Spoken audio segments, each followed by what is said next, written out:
I hate giving backstory, but I realize that it has to be done to tell the story of the event I want to share. What I look like and what Stephanie looks like is not important. Use your imagination to fill in those blanks with yourself and the love of your life. Stephanie and I found each other mutually attractive. What erupted between us wasn't based on looks or sexual principles. This is a love story. I'm married to Stephanie. Others called her Steph, but I never did. I thought the name was beautiful. She also called me Robert, although everyone else just called me Bob.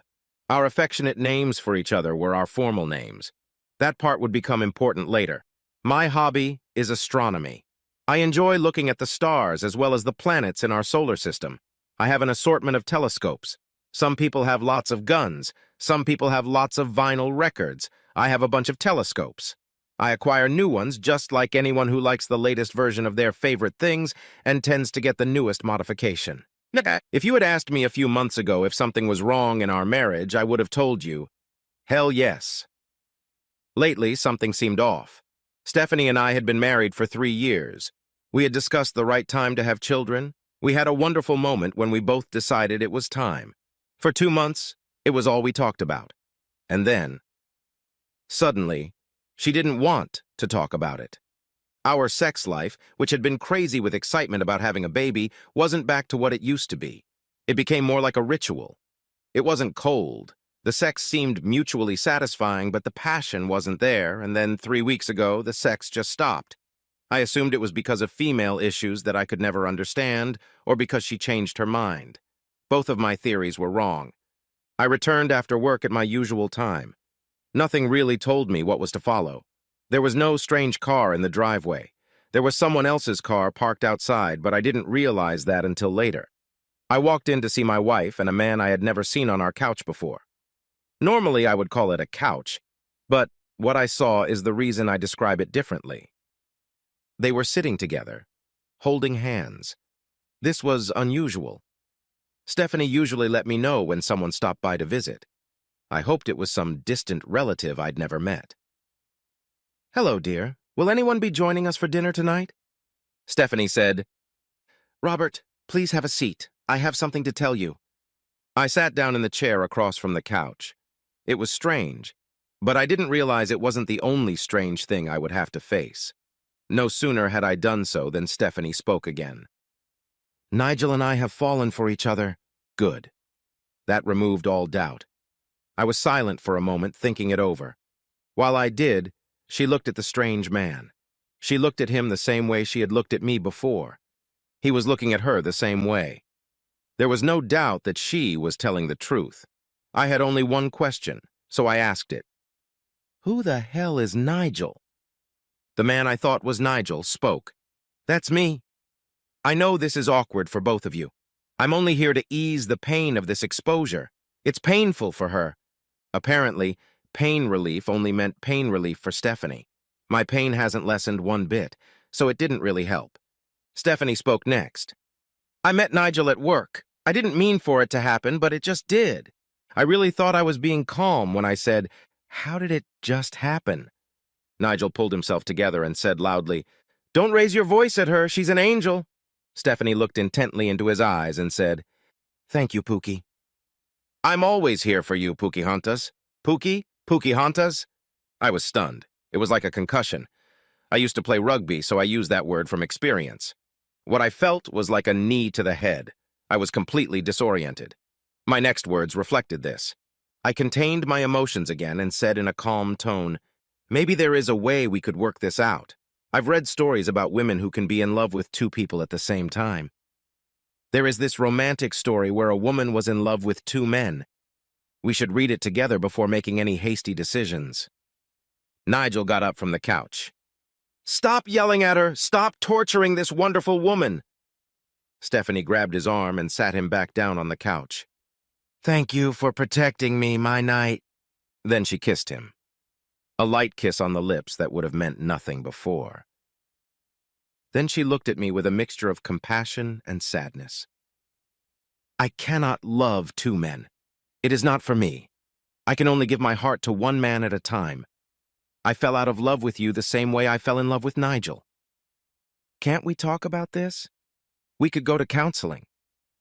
Nigel squeezed her hand as she replied, "That would just prolong the pain. Robert, my heart knows what it wants. I still love you, and I always will. I just don't love you the way I used to anymore. Ending the relationship would be the easiest way for both of us." "But we were only planning on having kids a few months ago. I don't understand." Stephanie looked at me with all the compassion in the world. "That's why I had to do it. I want the children to be conceived in love." Nigel spoke again. "They will be our favorite babies. Oh, Pookie," she replied. Then they rubbed their noses gently against each other. I really didn't think they could do anything more disgusting if they tried. I was about to speak when Stephanie looked at me and spoke first. "Robert, I know this is hard, and thank you for being so supportive during what I know is a painful time for you. I'll be back later to get my stuff, and I really hope we can talk as friends." I was still wondering how my calm demeanor was somehow interpreted as supportive, while they both got up and walked away. I certainly wasn't supportive of any of it. I assumed they said what they had rehearsed in advance. Nigel got into his car and she got into hers. Of course, it was practical since she had to take her car. However, I don't think I could have stood seeing them drive off in the same car together. I always thought I had a very good memory. That night, it was more like a curse. I replayed in my head everything Stephanie had said to me over the past 6 months. I had never heard of Nigel.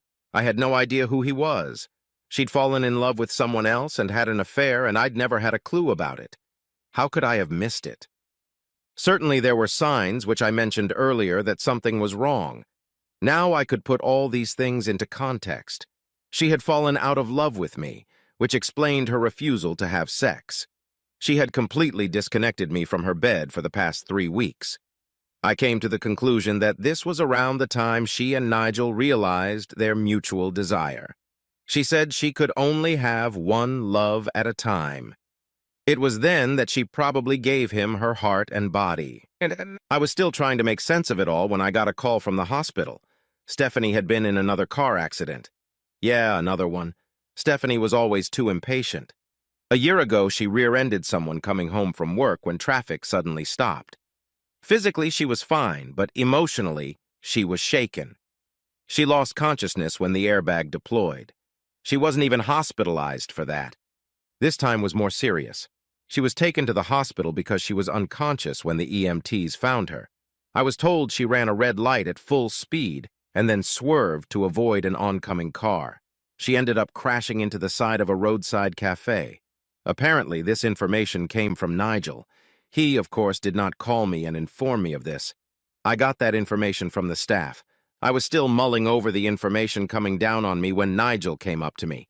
Yes, he was there too. He got there before I did, but I hadn't seen him until then. He didn't express mutual grief or offer what would have been an unwelcome hug. He didn't say anything like, "Hi," or "Let's talk." He just went over what was on his mind. "Bob, I can't see her since I'm not family. You know she was leaving you for me, so I'd appreciate it if you'd let me in. You have to approve it. Technically, I'm not family, but I am her family." Technically? Given that approach, I gave my answer. That was easy. No, it wasn't. If I were you, I'd let her go. I'd want to move on. Let me comfort her. No. Are you really going to be an asshole at a time like this? Yes. With those words, I turned my back on him and headed for Stephanie's room. He was definitely right. I was being an asshole. I didn't feel guilty about it at all, not one bit. I barely had time to deal with the pain when Stephanie announced she was leaving. I didn't even have time to reach the anger stage. Seeing Nigel and listening to him, the grief was now replaced with anger. I couldn't lash out at my wife after she was in an accident. So being an asshole towards Nigel at the moment would be fine. I wanted answers, and I hoped I would get them. Until I did, Pookie wasn't going to get any closer. The fact that he was feeling pain was something of a balm to me at that moment. I was intercepted by Dr. Beller. He looked like a wise and experienced physician. His gray hair reassured me that he was a fount of knowledge. He told me that my wife probably had amnesia from what he could tell. Otherwise, she was physically fine, as she had been in a previous traffic accident. With her head, however, This time was different. Except for soap operas, I had no idea what it really meant.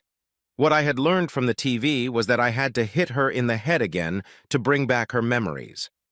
I soon realized that soap operas should not be considered a source of medical knowledge. Dr. Beller was very much like a doctor when he explained this to me. She has retrograde amnesia. I didn't realize there were different types. There is also a version called anterograde amnesia. People who have it can't create new memories. Have you ever seen a movie called 50 First Dates? Yes, it's actually a criminally underrated Adam Sandler movie. All Adam Sandler movies are underrated. Well, let's all keep our opinions to ourselves. No point in pissing him off after all, he was her doctor. So, if she doesn't have this kind of amnesia, what kind does my wife have? It's the kind everyone is most familiar with. She can't remember anything after a certain point. She'll create new memories anyway. Is it permanent? It rarely is. Usually the memories come back. It's extremely rare that they never resurface again. How long does it take for the memory to come back? It varies. It could happen this week. It could take a year. It could take even longer. So at any point she could just suddenly remember everything? It's entirely possible. It could also be that she starts remembering certain things, but not all of them. She gradually remembers more and more things. So, what you're saying is that you really have no idea what's going to happen. That's exactly what I'm saying. Besides, you gotta give Mama's Boy another chance. Adam Sandler is a comedic genius. I will. Apparently anyone can be a doctor these days.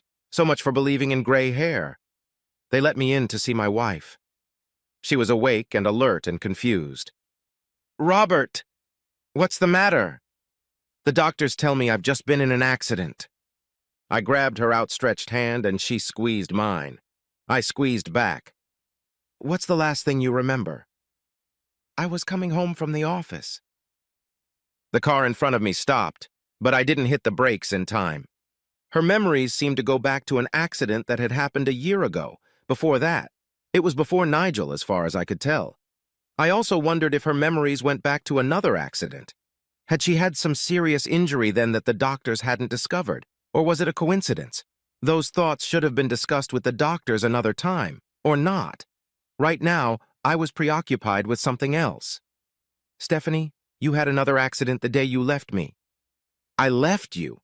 Why would I ever do that? You told me you were in love with Nigel. Nigel? Who the hell is Nigel? He's someone you know from work. I don't know anyone at work called Nigel. That was interesting. Either Nigel was new there or she lied to me about how they met. Look, I don't want to worry you. We can talk about this another time. You can't just drop a bombshell like that and not talk about it. My first thought was, that's exactly what you did to me, you whore.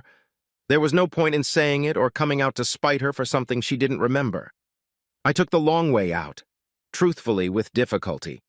I told her the whole story just as I had heard it from her. She interrupted me several times and was close to accusing me of lying. She seemed unable to comprehend anything I was saying. Once again, this is exactly how I felt when she and Nigel confessed their mutual love to me earlier that day. She was full of questions that I couldn't help but answer, such as, did you cheat on me? No, Stephanie, I never did and I never will. Did you beat me up or something? Same answer as last time. Then why would I do it for no reason? I kissed her hand. Stephanie, just come to your senses.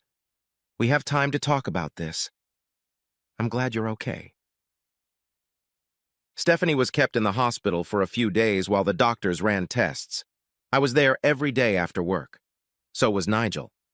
Every time I came in, he'd say something like, Bob, can we talk? No. Bob, you know that. No.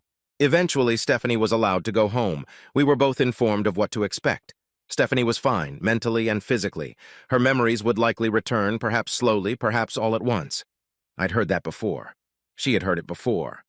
In that moment, Stephanie just wanted to go home. I wanted that too.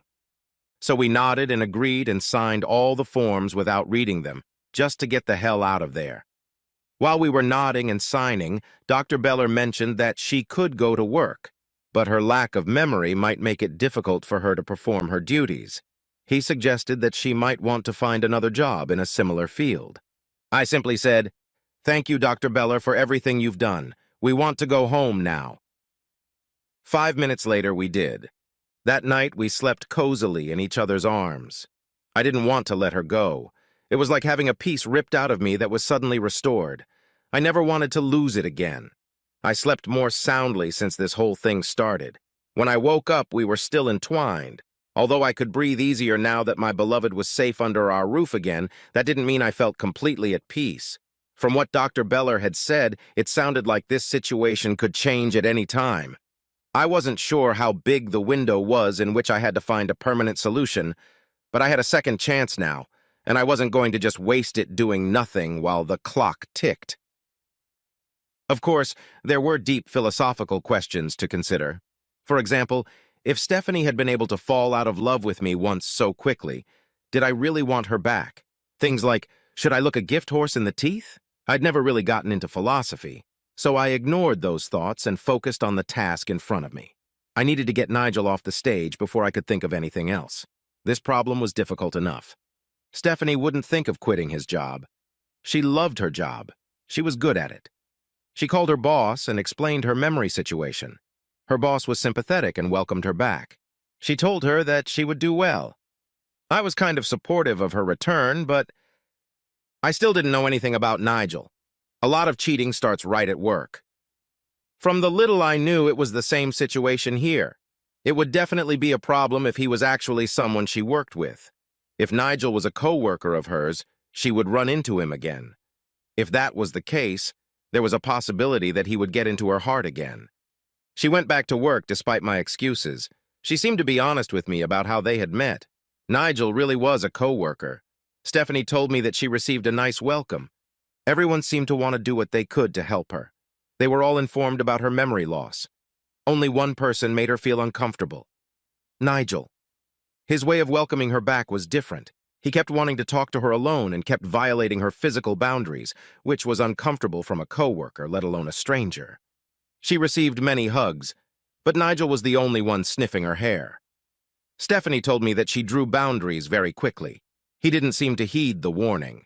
He kept wanting to take her hand or hug her. All of this only made Stephanie angrier. The company she worked for had no policy of no relationships between co-workers. Fortunately for me, it did have a strict sexual harassment policy. I realize I said, lucky for me. I still wasn't ready to think, fortunately for us, not yet. Nigel was called into an HR meeting, given the usual company lecture on the policy, and told he needed to cease and desist. He was also reprimanded by his supervisor and told he needed to stop hitting on Stephanie. Nigel didn't stop. The first thing he did after being warned was to stand in front of Stephanie in front of multiple witnesses. Instead of speaking, he grabbed her and started kissing her. I assumed he expected muscle memory or something to lead to her kissing him back, rather than the ensuing slap and kick to the groin. Nigel was fired for good reason. That didn't stop him from trying to see her. He showed up in the parking lot at work. He showed up if she went out to lunch. It got so bad that she got a restraining order against him. That did a lot to ease my anxiety that the affair might resume. It's hard to have sex from 500 feet away. I did enjoy seeing my wife's lover suffer. I also enjoyed rekindling the relationship with my wife that I thought we had always had. Stephanie was back for a while, but I knew that could change if the memories came back to her. Even if that wasn't the case, could something in her nature make her suddenly feel the same way about another man? One night I was looking at the stars on my balcony through one of my old telescopes. I did this from time to time because I like to think of myself as Galileo and wanted to see if I could see what he saw. I couldn't draw the conclusions he did, but I wanted to be able to. When I was frustrated, I pointed the telescope at the neighborhood, as I often did. I'll be damned if I didn't see Nigel in the bushes. Yeah, Stephanie came out on the balcony and asked what I was looking at. I just told her to look through the telescope. Wow, this is some serious shit.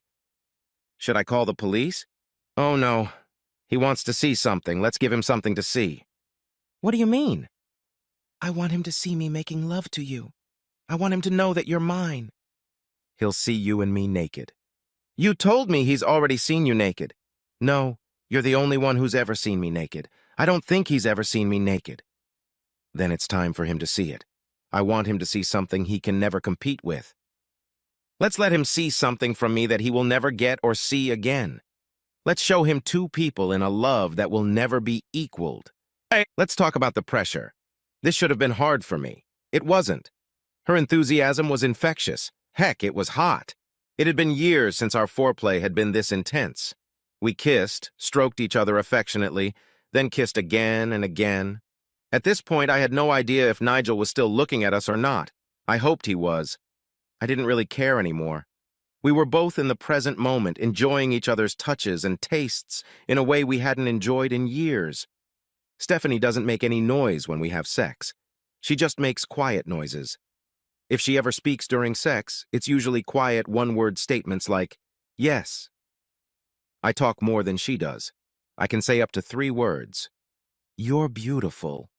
Or, Stephanie, my Stephanie. Tonight we're putting on a show. We started slowly, both knowing we were being watched. Soft touches with our lips and fingertips. Quiet whispers of approval. I could feel the anticipation in both of us as we approached climax. A quiet meow escaped from Stephanie's throat.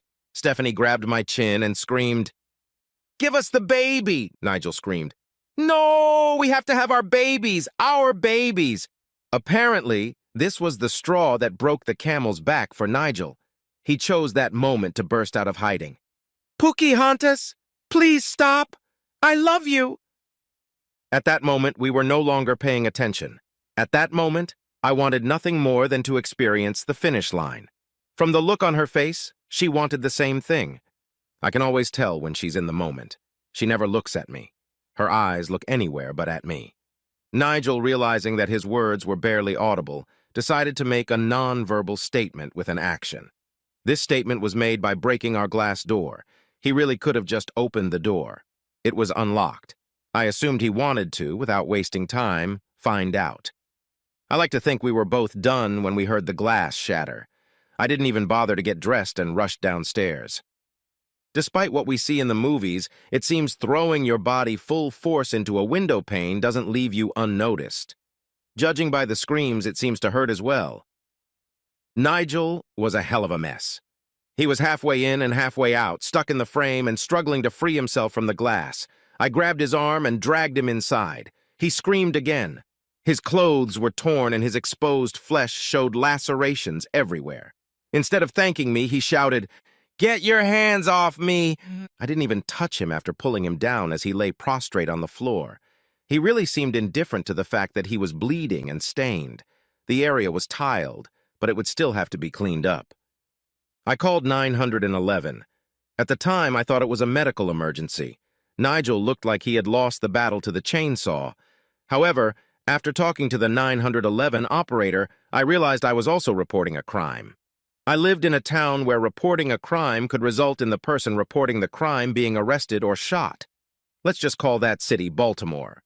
It was one of those situations where I could have been handcuffed and spent the night in a cell because the police just arrested everyone at the scene and let the court system handle the incident. 2 police officers arrived. One was a rather large and imposing fellow.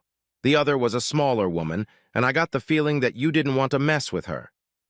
While Nigel and I were told to lie down and keep our heads down, Nigel tipped the scales in my favor again. While we were both being handcuffed, he shouted to Stephanie, "Pocahontas, I'm coming back to rescue you." The larger police officer was Officer Whitecloud. That was all he and his partner needed to hear. I really hoped that someday he would be promoted and eventually become Chief Whitecloud. When the dust settled, the court decided that Nigel had violated the restraining order. He was also guilty of breaking and entering. Nigel was going to disappear from our lives for a while. It didn't hurt when Officer Whitecloud took the stand where he mentioned Pocahontas in front of the most liberal judge that could have presided over the case. Did I mention that the judge was also a woman who hated stalking? At that moment, I wanted to kiss her, but I didn't want to test fate. Nigel went to prison. Oh, not forever. He got a sentence of 2 years and served 3 months. It was still an unexpectedly harsh sentence. He was now a criminal. That would put an end to his future. It looked like he finally got the message because there was no more communication from Pookie. That was one problem that could be done away with. But there was still a time bomb bringing back her memories. I selfishly didn't want that to happen. Considering how she was thinking about Nigel now, I don't think it would be good for her either. Nevertheless, we had to move on, ready for it. I had no doubt that if it ever happened, we would be together. I also had no doubt that it would be a complication we didn't need.